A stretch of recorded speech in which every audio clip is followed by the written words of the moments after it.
Tukizidi kuendelea kutaja vitabu mbalimbali ambavyo kwamba vinavunga mkono kufaa kwa talqini, tumeanza kutaja vitabu tofauti katika short clip za mwanzo. Kwa ile ambaye kwamba mwenye kufuatilia, leo hii tutaingia kitabu kinachoitwa Mughnil Muhtaj. Hapa kija moja kwa moja katika juzuu ya kwanza, njoo katika ukurasa wa 663 uje uangalie, je, talqini inafaa ama haifai.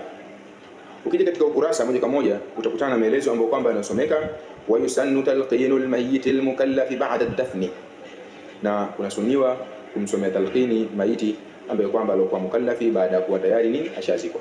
Kwa hivyo jambo zima la talqini lipo, halina tatizo. Wale ambao kwamba wenye kufanya na wafanye, wale ambao kwamba wasiofanya wasije wakawakataza wale ambao kwamba wana nini wanaofanya.